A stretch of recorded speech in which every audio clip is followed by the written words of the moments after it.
We begin tonight with an update on those George Floyd protests still playing out here in Colorado and in cities across the globe. Tonight, a bill that would bring drastic reforms to Colorado police policies continues to progress in the state legislature. Of course, that legislation has only been aided by the street rallies. News Channel 13's Chase Golightly joins us live in downtown Colorado Springs tonight. It is the 10th night for demonstrations here. Chase, earlier this evening, there were clearly less people than before. Has the crowd grown since our 6 p.m. broadcast?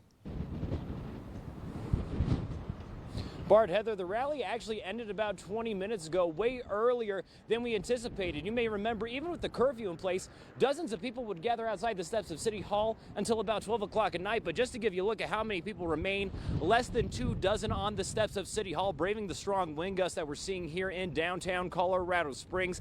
A lot less than what we've seen these last couple of days. Like I said, just about 2 dozen people remain. A lot of people still going home. But even earlier today, at the height of the protest, there was still only about 50 people walking the streets of Colorado Springs.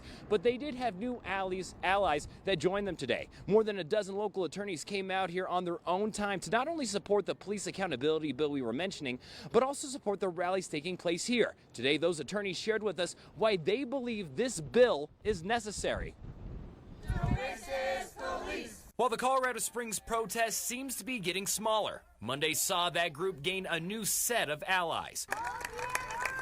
Local attorneys from the Public Defender's Office and the Colorado Criminal Defense Bar showing their support for the movement, as well as a bill that would change the way how officer-involved shootings are investigated, something Attorney Josh Tolini says is the first real step for police reform. The bill is a very good starting point. It's going to bring uniform policies across the entire state. Other attorneys who have represented clients on the other side of police abuse saying this bill needs to become law right now. Arrests are tense situations.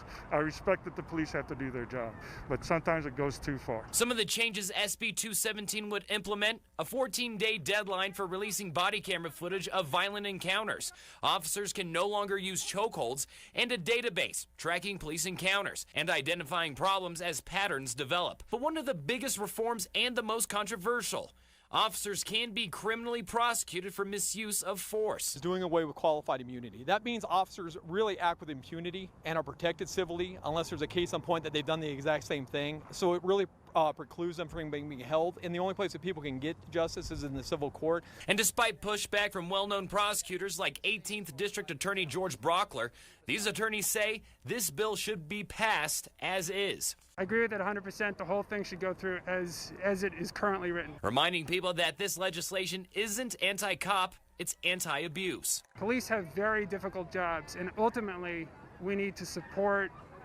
police in doing right by them. I think this bill will help police do their jobs better.